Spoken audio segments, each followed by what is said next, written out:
After 2 months selling home to travel, my sister, Clara, and her husband won't live with me rent for 10 months. Am I the jerk for refusing them?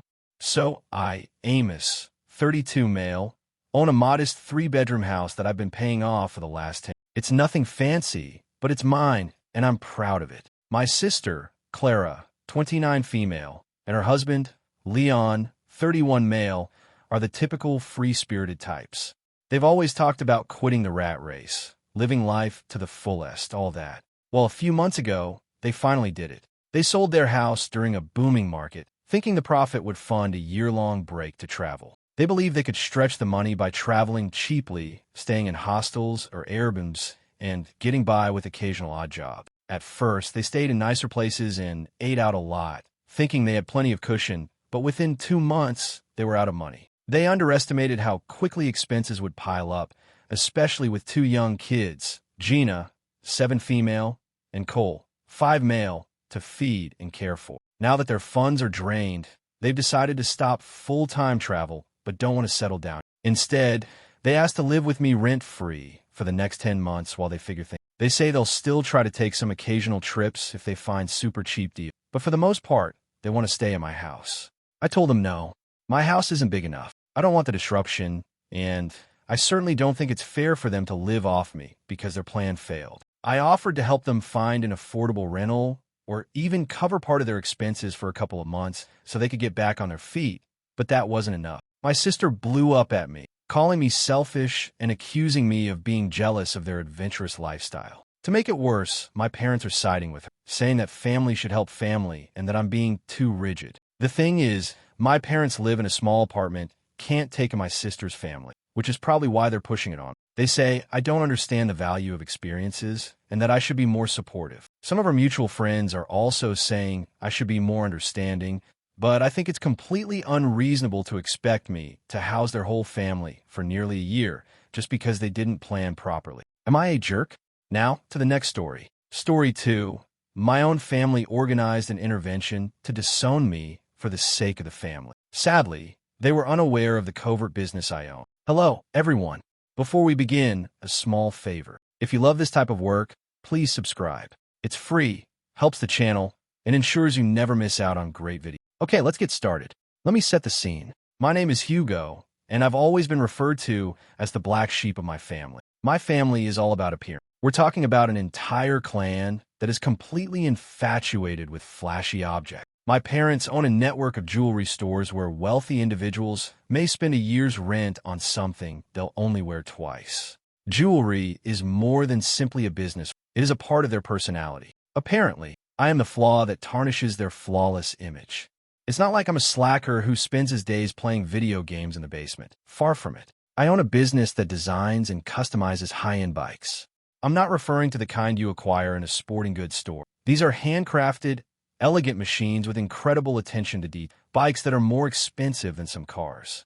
My clientele, CEOs, celebrities, and collectors seeking something one-of-a-kind. But here's the thing, I keep a fairly low profile. I do not drive flashy automobiles or wear expensive watches.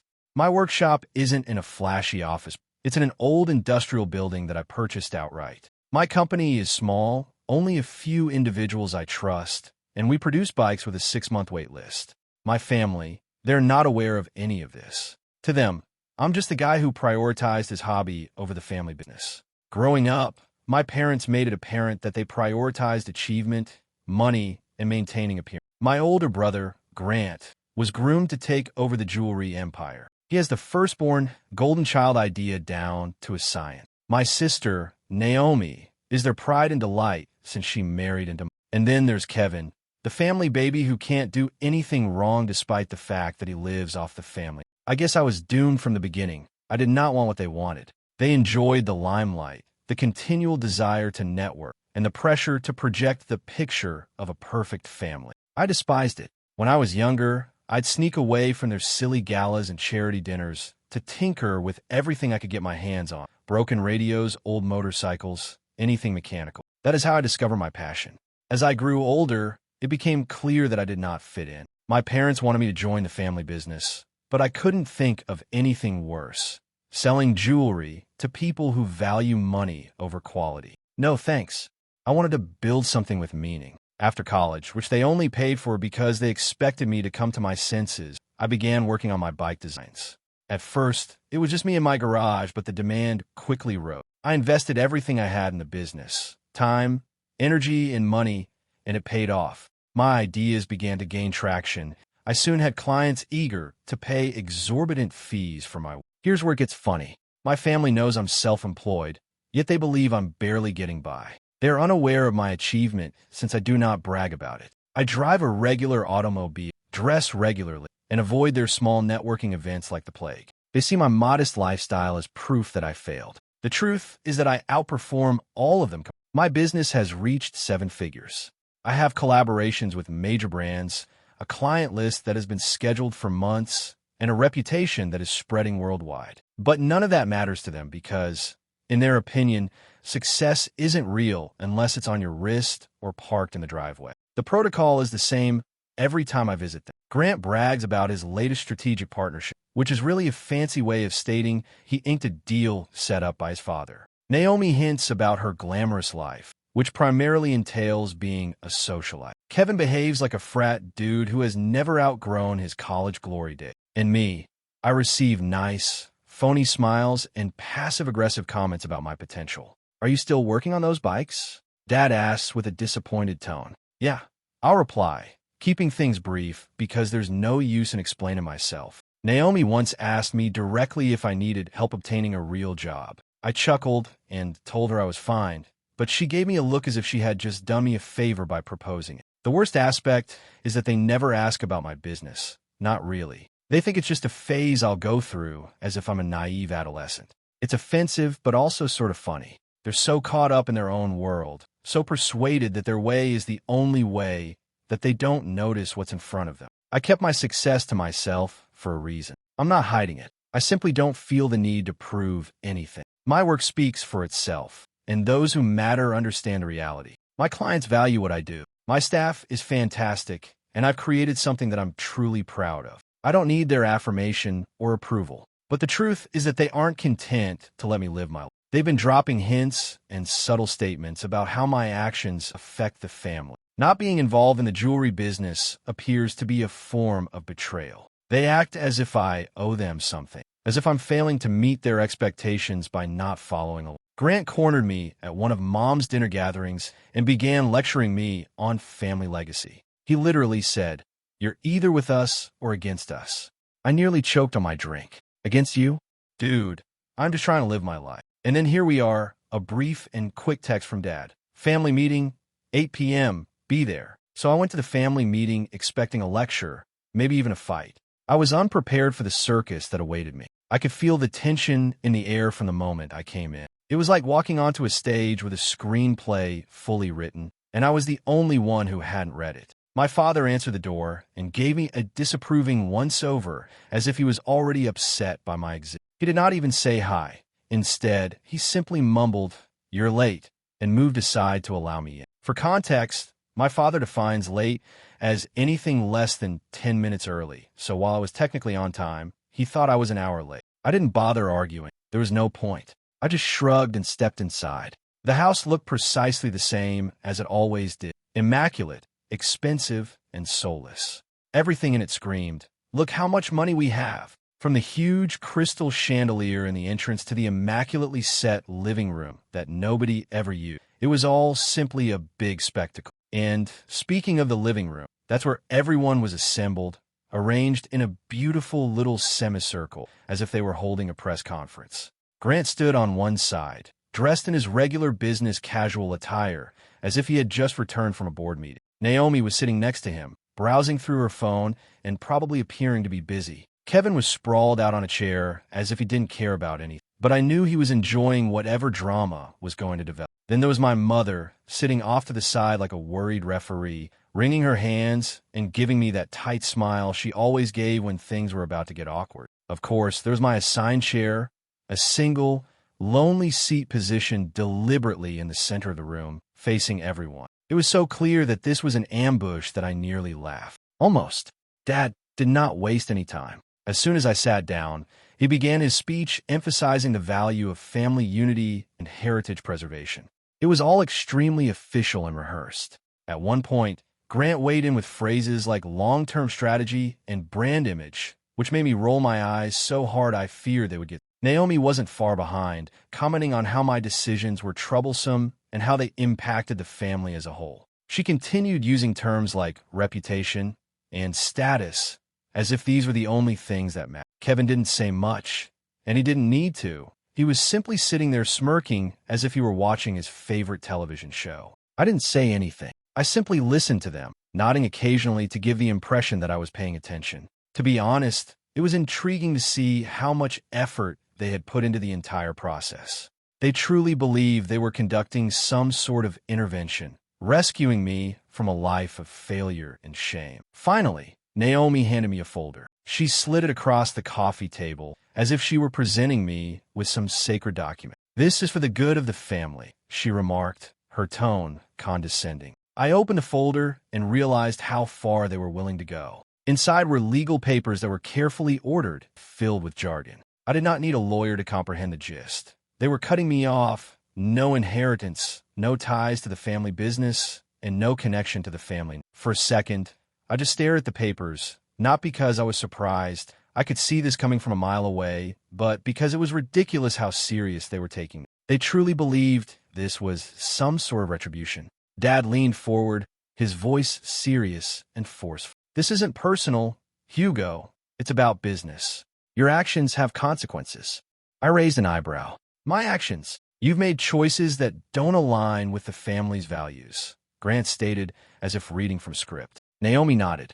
"It's not just about you, Hugo. It's about all of us. We have to protect the family now." I wanted to laugh, but didn't. Instead, I glanced through the documents, appearing to read them thoroughly. Their eyes were fixed on me the entire time, waiting for my reaction. Finally, I looked up and asked, "Where do I sign?" The room went completely silent. I don't think they expected that. My mother was the first to break the stillness. "Hugo, wait. Don't you think you should?" "Nope," I replied, cutting her off. "This is exactly what you want, right? To cut me loose? Let's get it over with." Naomi blinked, apparently taken aback. "It's not about cutting you loose. It's about setting boundaries." "Boundaries," I said, smirking. "Sure, let's call it that." Dad motioned to the bottom of the page. "Just sign there." So I did. I took the pen, scribbled my name at the bottom, and returned the folder to Naomi. She appeared unsure whether she was relieved or irritated. "Is that all?" I inquired, straightening up. Dad frowned. "This isn't a joke, Hugo. One day you'll understand that this was necessary." I nodded, having already gotten halfway to the door. "Yeah, I'll be sure to send you a thank you card when that day comes." As I walked away, I could feel their gaze on my back, but I didn't glance back. They believed they were making a statement, but all they did was prove what I already knew. They did not understand me, and they never would. When I returned to my workshop that night, I felt neither upset nor defeated. Honestly, I was relieved. That family meeting was simply confirmation of something I'd known for years. I was not one of them. They had no notion who I was or what I had built, and they had no desire to find out. I turned on the lights in my workshop, and the hum of the fluorescent lamps was more soothing than anything I'd felt while sitting in that overdecorated house. The place was my sanctuary, with walls lined with tools, shelves packed with bespoke components, and rows of partially completed motorcycles waiting for me to finish them. It was entirely mine, created with my own two hands. My helper, Zach, was still there working on some late orders. He looked up when I stepped in. "Hey, how'd it go?" he inquired, wiping his hands on a shop rack. "They disowned me," I nonchalantly stated, laying my bag on the workbench. Zach blinked. "Wait, like officially?" "Yep," I answered, taking a half-finished frame from the rack and scrutinizing it. "Signed the papers and everything. I'm no longer part of the family." He let out a low whistle. "Damn, you okay?" I shrugged. "Honestly, yeah. They think they cut me off, but I'm the one who's been carrying them emotionally. They did me a favor." We worked in silence for a while, with the only sounds being the buzz of tools and the odd clang of metal. It was peaceful, the kind of peace I had never experienced with my family. A few hours later, I logged on my business dashboard, and the results made me happy. Orders had skyrocketed. One of our latest designs had become popular in a niche cycling community, and suddenly people were literally throwing money at us. Custom orders, bulk sales from international clients, and even queries from a couple of well-known brands looking to cooperate. It was overwhelming, but in the greatest way. My inbox was swamped with emails, and while the majority were business-related, a couple stuck out. One was from a journalist who wanted to write a piece about me for a lifestyle magazine. Another came from a professional rider who needed a custom bike for their next competition. Then there was the one that gave me pause.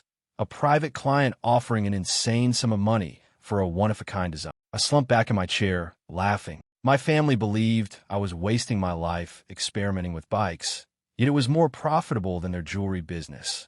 The truth is I never cared about money. Don't get me wrong, it's good to be financially secure, not have to worry about bills or debt, but that wasn't the reason I started this. I started it because I like it and wanted to make something with my hands that was both utilitarian and beautiful, something meaningful. What about the money? That was a pleasant bonus. The nicest thing was that it allowed me to keep growing without compromise. I didn't have to answer to anyone, not investors, shareholders, or my family. The following morning, I met with Josh, my business partner, at our favorite diner. Josh is the type of person who is constantly 10 steps ahead of else. He is the reason we have been able to grow the firm so swiftly. All right, he murmured, sliding into the booth across from me. What is the plan? For what? I asked as I sipped my coffee. For dealing with your family, he explained. They'll come crawling back eventually, you know that. I shrugged. Allow them. I'm not going to spend my time worrying about them. I have more important things to focus on. Josh smirked. Fair enough. Speaking of broader matters, we need to discuss this. He took out his laptop and showed me an email from one of our vendors. They had offered us an exclusive price on some new materials, but we'd have to commit to a larger manufacturing run than usual. Can we manage it? I asked. Easily, Josh replied. With the orders flowing in, we could treble our output while still having room to breathe. This is an obvious choice. Do it, I instructed. Josh, Grant done. Things improved over the course of several weeks. The magazine feature debuted, and it was a game changer. The journalist produced a wonderful article about how I transformed a passion for motorcycles into a thriving business, complete with images of our workshop and some of our most popular. The answer was crazy. Orders increased overnight, and our social media platforms were flooded with new fans. We had to hire 2 more individuals merely to meet the demand. Zach, who had been with me since the garage days, began teaching the new hires while I focused on developing our next major project. It was exhausting, but in the greatest possible manner. Every now and then, I would think about my family, not in a sad or nostalgic sense, but rather with interest. I wondered if they had read the article or heard about the company. Part of me wanted to tell them, simply to see how they reacted, but another part of me wasn't concerned. I was too preoccupied with creating something real, something they would never understand. One day, I received a call from a firm that manufactured high-end outdoor. They wanted to collaborate on a limited edition bike for their upcoming product range. It was the type of collaboration that could propel us to the next level, and I couldn't say yes quick enough. Josh and I spent weeks ironing out the details, working late nights to ensure that everything was flawless. By the time the prototypes were completed, I knew we had something unique. The launch was tremendously successful. The bike sold out in hours, and the hype surrounding the cooperation propelled us to new heights. Suddenly, we were no longer a modest niche business. We were a brand. And during it all, my family remained mute. No call, no text, nothing. I wasn't sure if they were ignoring me or just didn't understand what I was doing. It didn't matter. Their silence did not last long, however. It began with a text. We need to talk. Urgent family matters. Naomi was the first to break the stillness, as I expected. My siblings were predictable in that regard. She enjoyed being the mediator when things got tense, but her vision of peace usually entailed ensuring that everyone regarded her as the voice of reason. I ignored it. Then came another one, this time from Grant. Hugo, let's meet. I think there's been a misunderstanding. I laughed out loud. Is there a misunderstanding? The same guy who sat there with his impeccable posture watching me sign away my fortune suddenly thought we had a slight misunderstanding? Yes, sure. I did not respond to him either. The texts kept coming in over the next 2 days, each one more urgent than the last. Daniels finally arrived, but he was just as sluggish as he. Yo, you around? Stuff's happening. Very lyrical, that one. But the one that made me pause was from my father. Come home. We need you. That's when I realized things had changed. Dad didn't ask for anything. He ordered, expected, and demanded. Come home was the closest he'd ever come to pleading. At first, I was unsure whether I wanted to answer. A part of me wanted to see how far they would go, but another part of me knew things would inevitably escalate. It was not in their habit to let things go. They required control, and I wasn't following their rules anymore. A week later, as Josh and I were at the workshop, I received a call from an unknown number. "Hello, Hugo," a familiar voice said, sounding unnecessarily polite. It was Grant. "We need to talk." I rolled my eyes. "I got your texts. What do you want?" He paused for a second, revealing everything I needed to know. "It's about the family business." There was the family company, of course. "We're having some challenges," he said, and I could almost hear the pain in his voice as he said it. "It's not a great time for us, and we think you could help." "I could help?" I inquired, leaning back in my chair and smiling. "That's interesting. Last time we talked, I was an embarrassment to the family. My choices didn't align with your values." "Hugo," Grant murmured, changing into his favorite condescending elder brother voice, "let's not dwell on the past. This is bigger than all of us." I laughed. "No, it's not. It's about you, Grant, and Naomi, and Dad, and the fact that none of you have any idea how to adapt to a world that's moving faster than you." He attempted to push back, but I cut him off. "I'm busy, Grant. If the business is struggling, maybe you should have thought about that before you decided I wasn't good enough to be part of the I hung up before he could reply. That was satisfactory. Naomi made her next move a few days later when she unexpectedly arrived at my workshop. I was in the process of fine-tuning a bespoke build for a new client when I noticed her car pull into the parking lot. She stepped out in her luxury heels and sunglasses, as if she were walking into a nice boutique, not one where grease and metal with a major decor. I met her at the door, not trying to hide my irritation. "What are you doing here?" She flashed me one of her excessively polished smiles. "Hugo, we need to talk." "I'm working," I explained, crossing my arms. "This won't take long," she said, moving past me into the workshop. She looked around, evidently displeased with the ordered mess. "So this is what you've been doing? Bikes?" "Yep," I replied, not giving anything else. She groaned and turned to face me. "Look, things aren't great right now. The business is struggling, and Dad's not handling it well. Grant's trying to hold things together, but..." She trailed off, waiting for me to intervene and save the day. I did not. Finally, she stated, "We need you, Hugo." Those comments affected her in a different way than she expected. For years, I'd been rejected as the one who didn't measure up, and now they needed me. "What exactly do you think I can do?" I inquired, leaning against one of the workbenches. "You've always been good with creative ideas," she added, her tone a touch too sweet. "And you've clearly been doing okay for yourself here." "Okay," I asked, raising an eyebrow. She flinched, realizing her error. "I didn't mean it like that. We're in trouble, Hugo. The market's changing, and we didn't adapt fast enough. Sales are down, and Dad's, well, he's too proud to admit we need help, but Grant, and I think you could bring something new to the table." I stared at her for a long time, letting her words linger in me. This was Naomi, the same person who used to mock my small project and once told me I was squandering my talent, and now she was asking for my assistance. It felt nice. "Let me get this straight," I finally remarked. "You want me to come back and fix the business after everything you guys pulled?" She nodded. "We made mistakes, I'll admit that, but we're trying to make things right." I inclined my head, appearing to think about it. "You know, I'm good." Naomi's face fell. "Hugo, please, this isn't just about us. It's about the legacy, your legacy." I corrected her, "Not mine. I already have something I'm proud of, and it doesn't involve begging people to buy overpriced necklaces." Her immaculate mask slipped for a second, and I saw a glimpse of frustration. But before she could say anything else, I unlocked the door and motioned for her to exit. "Have a nice day, Naomi." Then, a week later, Dad arrived at the workshop looking more exhausted and worn out than I had ever seen him. He didn't even bother with politeness. "We need to talk," he remarked quietly and seriously. I leaned against the door frame and crossed my arms. "Do we, though?" He groaned and ran his fingers through his graying hair. "Hugo, I'll admit it. We were wrong about you, about everything. The business is failing. I can't fix it. Your brother can't fix it. We need your help." I stared at him for a long time, allowing the weight of his words to settle in. This was the man who had always preached about pride and reputation, and now he was virtually pleading for my help. "I'll think about it," I finally answered, moving aside to let him enter, and that's when I understood the tables had completely turned. When I promised my father I'd think about it, I didn't intend to let them off the hook. If they wanted me to salvage the family business, they'd have to work for it. For the first time in their lives, they needed to know what it was like to not have all the cards. Over the next few days, I let them stew. There were no calls, texts, or anything. I wasn't ignoring them for petty reasons. Okay, maybe only a little.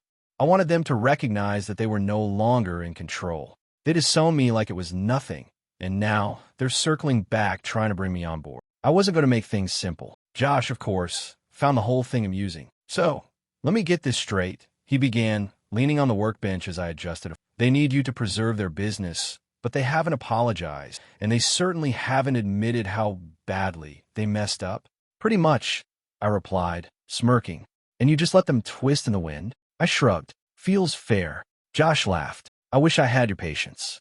I'd be sticking it in their faces every chance I had. Oh, don't worry, I said. They'll get what's coming, but it's not going to be on their terms. A few days later, Naomi called again. This time I picked up. Hugo, she exclaimed, sounding too joyful. Thank you for finally responding. I was beginning to suspect you were avoiding us. I snubbed the bait. What do you want? She paused, and I could tell she was trying to figure out how to word the plea she was about to make. I wanted to check in, see if you've given any more thought to, helping out with the family business. I have thought about it, I said, and I have a few conditions. She was silent for a moment. Okay, what types of conditions? I want full control. I murmured, relishing the moment. Here's the plan. I'll take over the business.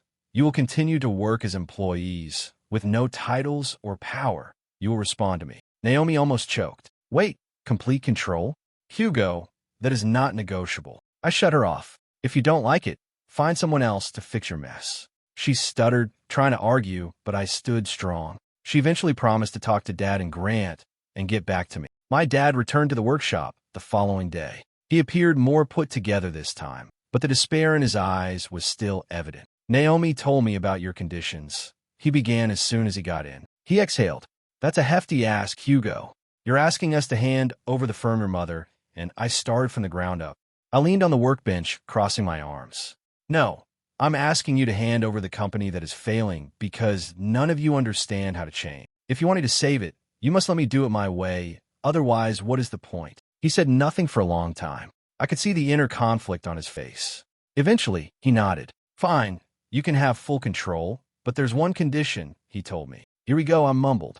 I wanted to keep the family name attached to the business, he told me. That's all we have left. I thought about it for a bit. It wasn't an outrageous request, and to be honest, I didn't care about the name either. Deal, I said.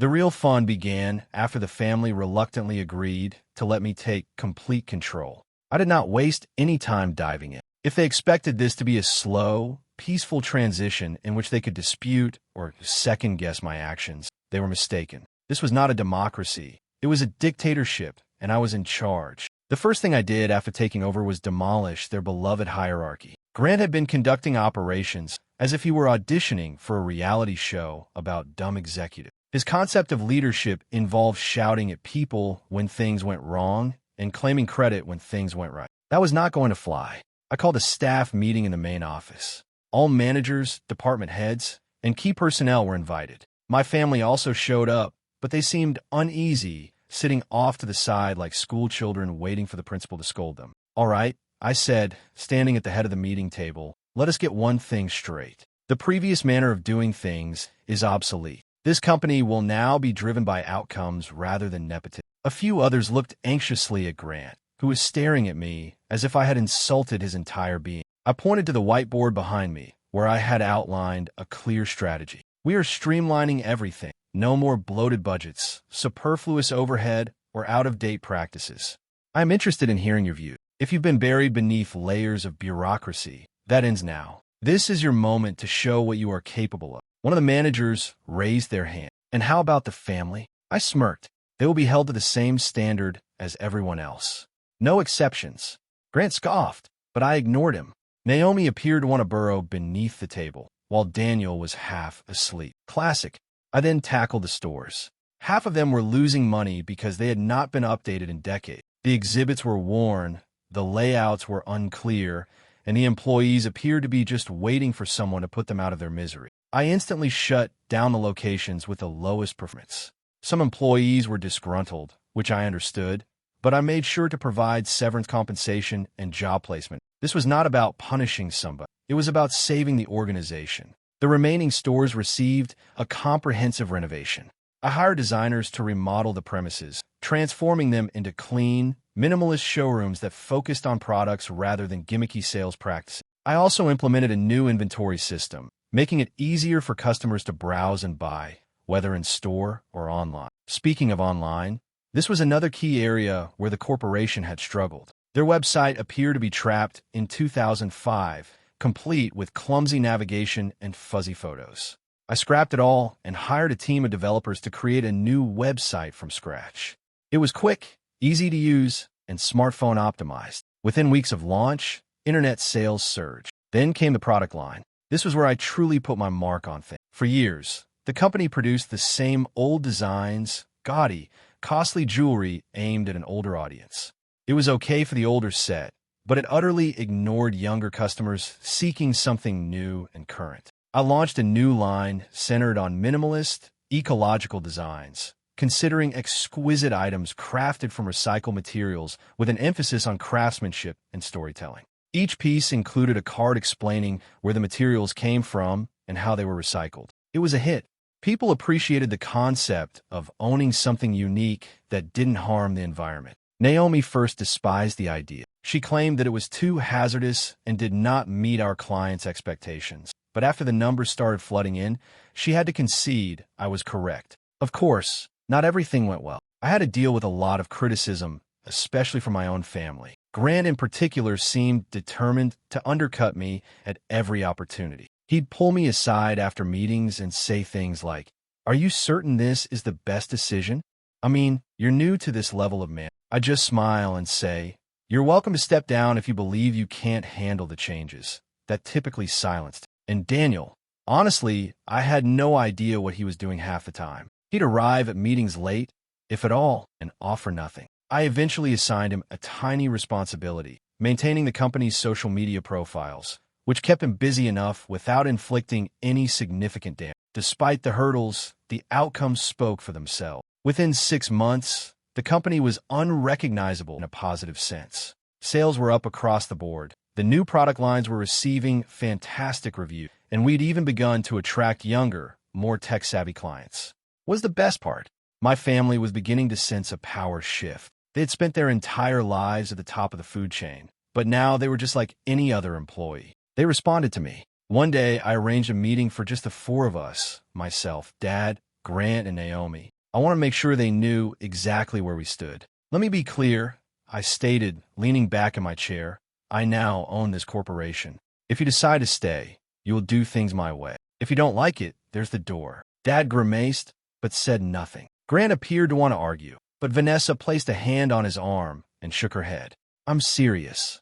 I added, "I'm not here to continue the family legacy. I'm here to make something better. If that requires letting go of the past, so be it." For once, nobody had anything to say. The turning point came when one of the industry's largest trade exhibitions encouraged us to present the new collection. It was the type of event that could make or destroy a company's reputation, and I was determined to leave an impression. I designed the booth myself, providing a sleek, immersive experience that emphasized the company's sustainable innovations while also telling the tale of its transformation.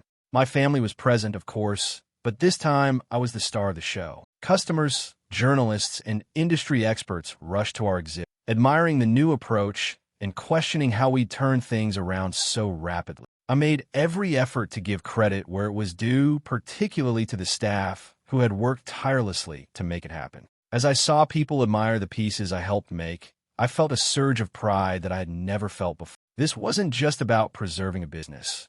It was about showing to myself and to them that I was capable of far more than they had previously given me credit for. By the end of the show, we had secured several new collaborations, and the brand was more popular than my family was finally realizing that I was.